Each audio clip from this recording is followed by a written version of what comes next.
El Chapo and the Mexican Narcopolitical System, reference to a paper I published in 1990.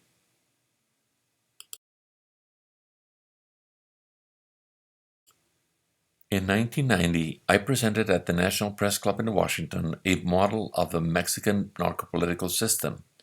Since then, there is mounting evidence that the model pretty much describes how that complex system works and who it works for.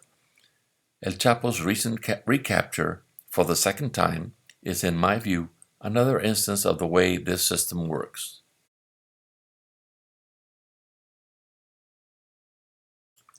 This is a naturalized drawing of my 1990 model.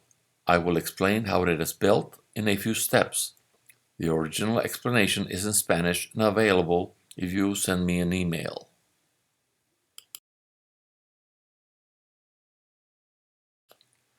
The basic narcotraffic fed-forward homeostat. This is the very first step in the whole system. Drugs create their own demand. It is quite tragic that authorities do not really try to reduce consumption except by some publicity. They even allow marijuana to be called a recreational drug.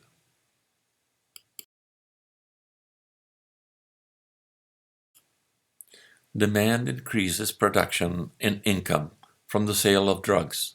The easy money attracts a higher number of people interested in joining the business, despite its risks. Drug production puts pressure on distribution, including giving drugs to kids for free to get them hooked. As demand surges, better prices can be obtained and the overall income of traffickers increases. The only control or negative feedback loop, shown in blue, is not necessarily bad for the business, since it provides stability. If production is hampered, prices will go up, setting a self-correcting mechanism in action, as the price of drugs will go up to compensate. This does not curb the demand for drugs, but increases the demand for money from other crimes.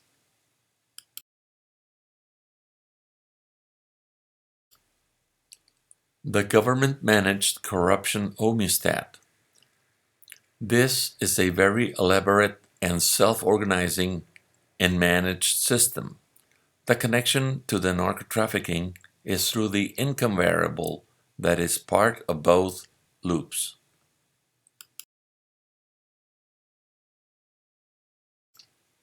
Now look at the three variables in the triangle.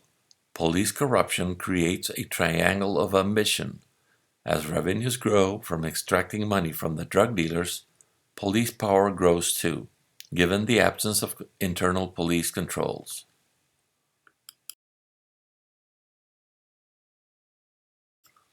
Now check the information flow. The number of insiders grows, so available information about the drug dealers and their whereabouts becomes widespread within the police organization. Everybody wants in on the act. Outsiders are suspect.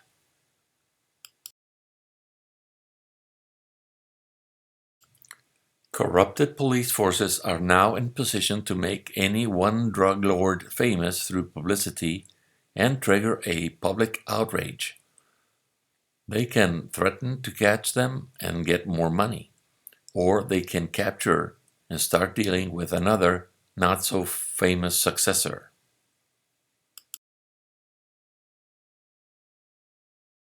Both Mexican and the USA authorities would have appeared pretty dumb had El Chapo been able to brag about his life and being successfully evaded from a maximum security prison.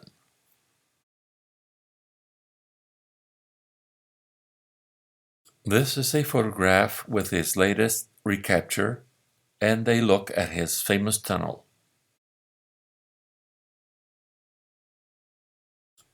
This is the adapted motorcycle he used to flee the last time.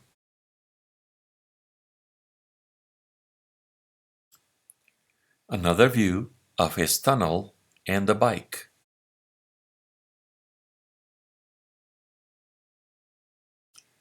According to Mexican authorities, all this digging was made with nobody hearing a thing inside the prison. The sound monitors were not working the last days before the escape.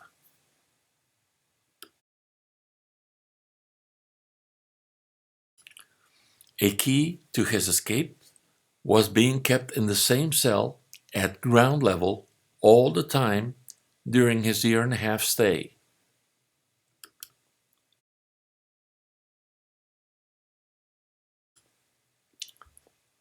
This is the bathtub entrance to the tunnel of his apartment before he was caught the second time.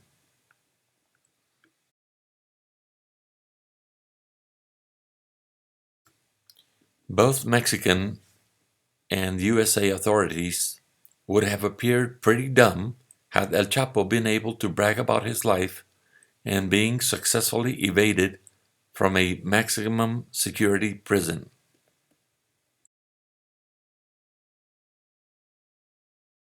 According to my model, this time El Chapo made a grave mistake. There's talk about him making a film about his life.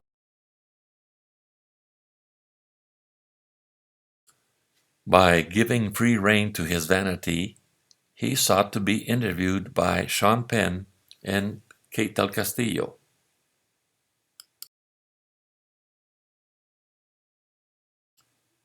His awesome escape aside, that will not have a happy ending. Or perhaps it could. What do you think?